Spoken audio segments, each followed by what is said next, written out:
Hukum mim sukun itu ada 3. Jadi kalau kita membaca Al-Quran, setiap bertemu dengan huruf mim sukun, maka di situ terjadi hukum tajwid juga. Di rumus 3 yang warna hitam dapat kita lihat di situ dah. Ada alif, sebelumnya harokat fathah, di bawah harokat fathah ada titik-titik. Titik-titik di sana itu letaknya huruf yang dibaca panjang.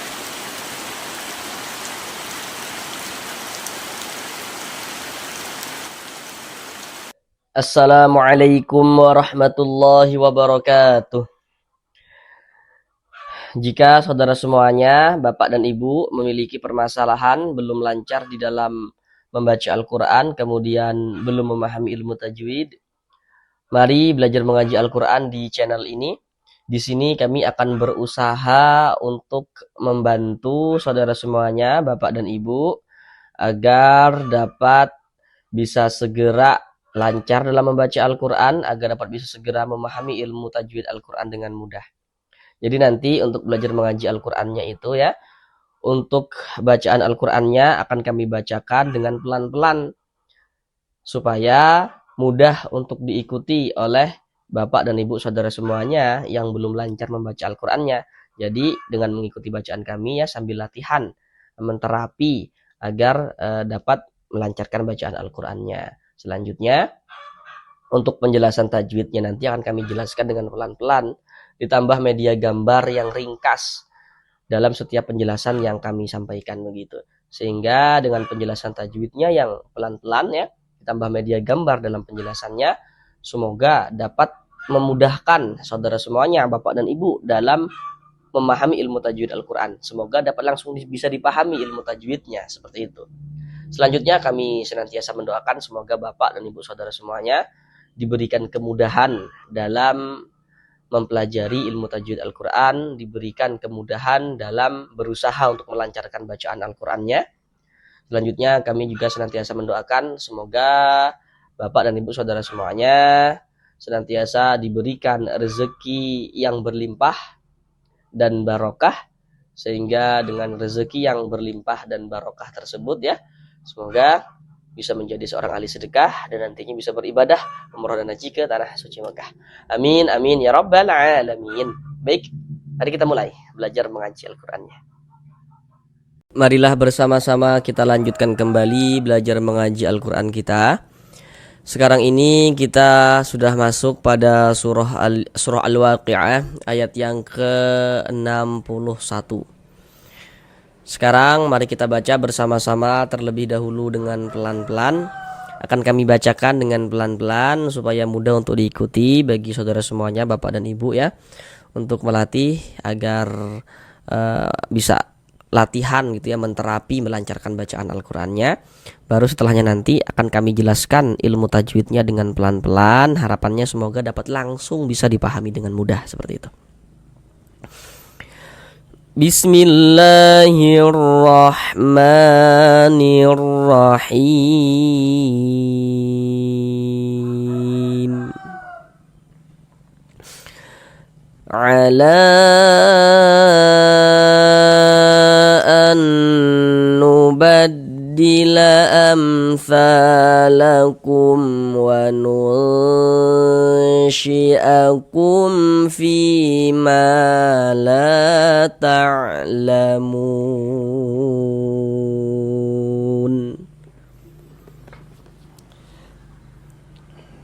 Sekarang mari sama-sama kita pelajari tajwidnya dengan pelan-pelan. Pertama di sini ala, la dibaca panjang. Ini namanya adalah mad jaiz munfasil. Namun pada awalnya dia namanya mad tabi'i. Kenapa kok bisa menjadi mad jaiz seperti itu? Perhatikan media gambar di samping. Di situ ada bacaannya rumus mad tabi'i atau rumus mad asli. Jadi huruf mad, huruf yang dapat menunjukkan terjadinya bacaan panjang, itu jumlahnya ada 3. Yang pertama, rumus 1 warna hitam, huruf ya sukun sebelumnya harokat kasroh. Nah, jadi kalau ada huruf ya sukun sebelumnya harokat kasroh dibaca panjang. Yang kedua, rumus 2 yang warna hitam, huruf waw sukun sebelumnya harokat dhammah. Jadi kalau ada waw sukun sebelumnya harokat dhammah, maka huruf yang memiliki harokat dhammah dibaca panjang. Yang nomor 3, huruf alif sebelumnya harokat fathah. Jadi kalau ada alif sebelumnya harokat fathah, maka huruf yang memiliki harokat fathah dibaca panjang. Nah, itu jumlahnya huruf mad itu ada 3, seperti yang kami sebutkan tadi. Kemudian di dalam Al-Quran itu untuk menunjukkan tanda panjang, huruf-huruf mad itu bisa ditulis dalam bentuk seperti yang warna hitam. Jadi dari segi penulisan dia ada kelihatan nampak huruf madnya seperti itu. Nah, kemudian nanti bisa juga huruf-huruf madnya itu tidak nampak, tidak kelihatan seperti itu. Namun ditulis dalam bentuk seperti yang warna-warna hijau itu. Jadi yang warna-warna hijau itu pada dasarnya sama dengan yang warna hitam.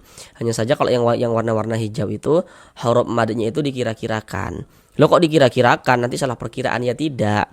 Kan dikira-kirakannya itu ada tandanya gitu. Misalnya nih rumus 3 yang warna hijau. Di situ ada harokat fathah berdiri atau alif kecil di atas huruf. Nah, maka di situ dapat kita kirakan, oh berarti di sana itu ada alif yang sebelumnya harokat fathah seperti itu.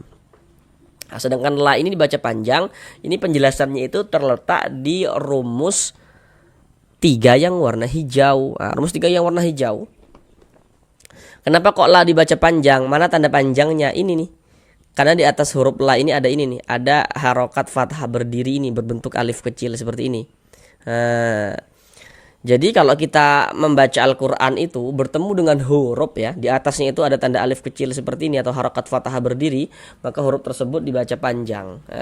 Sehingganya la dibaca panjang, la dibaca panjang. Mad tabi'i pada awalnya sesuai dengan rumus 3.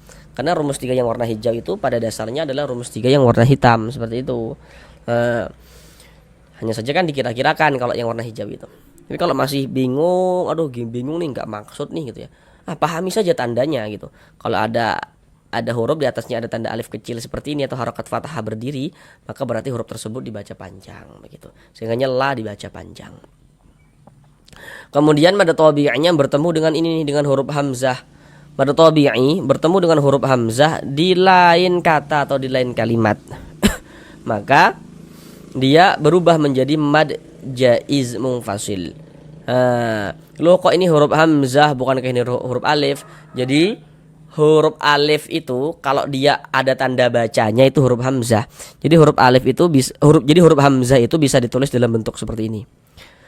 Bisa juga ditulis dalam bentuk alif yang ada tanda bacanya seperti ini. Seperti ini. Nah. Jadi mad jaiz munfasil panjangnya itu dibaca panjang 4 sampai dengan 5 harokat. Jadi 4 sampai dengan 5 harokat. Tapi dia ada juga yang membacanya dengan 2 harokat begitu. Maka kita panjangkan 4 sampai dengan 5 harokat. Kalau kami dulu ketika kami belajar secara langsung ya dengan guru kami itu, kalau mad jaiz itu semuanya kami baca dengan 4 harokat.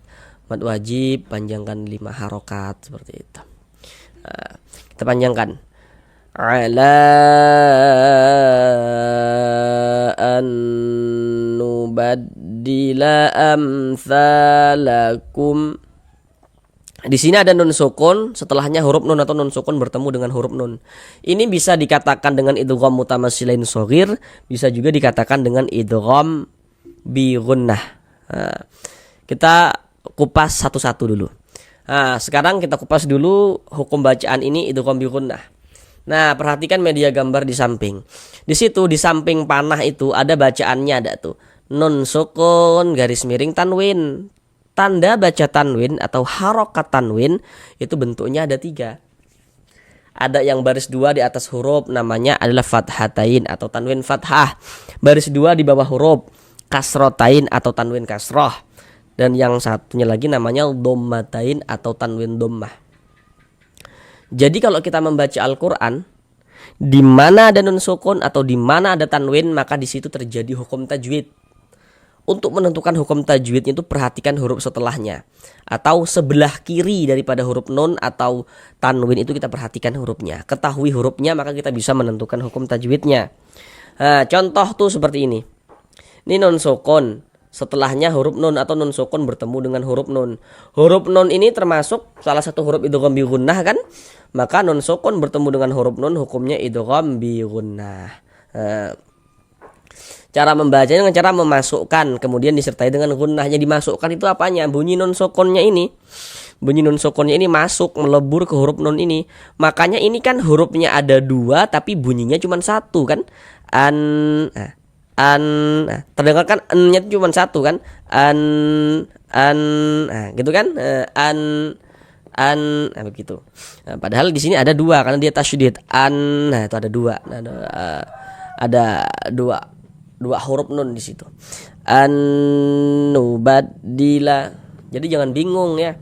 Karena biasanya itu ya yang belum lancar membaca Al-Quran itu dia akan berpikir hurufnya ada dua kok bunyinya cuma satu nih, cuman kok tidak gitu kok nggak kayak gitu kan ya, karena ini dimasukkan huruf nun sukun ini dimasukkan karena ini idgham, jadi ini dimasukkan nun sukunnya melebur ke huruf nun ini begitu. An-nubat seperti itu. Kemudian ini bisa juga dikatakan dengan idgham mutamatsilain shaghir karena bertemunya dua huruf yang sama. Ini kan bertemunya dua huruf yang sama kan? Yang satunya hurufnya sukun atau mati ya, yang satunya hurufnya berharokat atau hidup. Huruf sukun atau huruf mati itu maksudnya sama saja. Nah, jadi bertemunya dua huruf yang sama, yang satunya sukun dan yang satunya berharokat, maka dinamakan dengan idgham mutamatsilain shaghir. Nah, kalau di sini kita dengungkan ini di bagian an-nya itu suaranya itu kita tahan, kita panjangkan sejenak. An-nubat. Nah, kita dengungkan. Mim sukun setelahnya huruf tha. Nah, perhatikan media gambar di layar. Hukum mim sukun itu ada 3. Jadi kalau kita membaca Al-Quran, setiap bertemu dengan huruf mim sukun maka di situ terjadi hukum tajwid juga. Cuman dia lebih ringkas, ada 3. Dengan kita menguasai media gambar di layar itu, maka artinya kita sudah menguasai keseluruhan tentang hukum mim sukun. Nah, makanya kami buat ringkas seperti itu. Kami jelaskan satu-satu. Yang di kotak nomor 1, kalau ada mim sukun bertemu dengan huruf ba hukumnya ikhfa syafawi. Kotak nomor 2, kalau ada mim sukun bertemu dengan huruf mim hukumnya idgham mimi. Yang di kotak nomor 3 itu ada bacaannya izhar syafawi di situ. Nah, dalam kurung selain mim dan ba. Maksudnya selain mim dan ba itu kalau ada mim sukun tidak bertemu dia dengan huruf ba, tidak bertemu dia dengan huruf mim, maka semua hukumnya namanya adalah izhar syafawi. Contoh nih, ini mim sukun bertemunya dengan huruf sa, di sininya huruf sa, bukan huruf ba, bukan huruf mim. Berarti ini hukumnya izhar syafawi. Ini juga nih, ini mim sukun setelahnya huruf waw, di sininya huruf waw, bukan huruf ba, bukan huruf mim. Maka berarti hukumnya izhar syafawi. Ini mim sukun setelahnya huruf fa, di sini huruf fa, bukan huruf ba, bukan huruf mim, tapi huruf fa. Nah, maka berarti ini hukumnya izhar syafawi seperti itu. Nah, sudah kami jelaskan sekalian ya. Jadi kalau ada mim sukun bertemu dengan huruf apapun kecuali mim dan ba, semua hukumnya namanya izhar syafawi. Maka dibaca jelas, tidak berdengung, maka baca pendek saja. Amsalakum, jangan dibaca dipanjangkan begitu, jangan, salah, baca pendek saja. Amsalakum, sa dibaca panjang. Perhatikan media gambar di layar, perhatikan rumus 3 yang warna hitam. Di rumus 3 yang warna hitam dapat kita lihat di situ ada alif, sebelumnya harokat fathah, di bawah harokat fathah ada titik-titik di sana itu letaknya huruf yang dibaca panjang begitu. Jadi kalau ada alif sebelumnya harokat fathah, maka huruf yang memiliki harokat fathah dibaca panjang. Nah, jadi ini sa ini dibaca panjang sesuai dengan rumus 3 warna hitam. Berarti ini kan yang dipanjangkan huruf sa. Berarti kalau kita masukkan ke media gambar yang rumus 3 warna hitam, maka titik-titik di sana tuh ada huruf sa, yang memiliki harokat fathah begitu. Nah, contoh seperti ini. Ada alif, sebelum alif ada ini nih, ada harokat fathah, maka huruf yang memiliki harokat fathah dibaca panjang, sehingga sa dibaca panjang. Mad tabi'i panjang 2 harokat.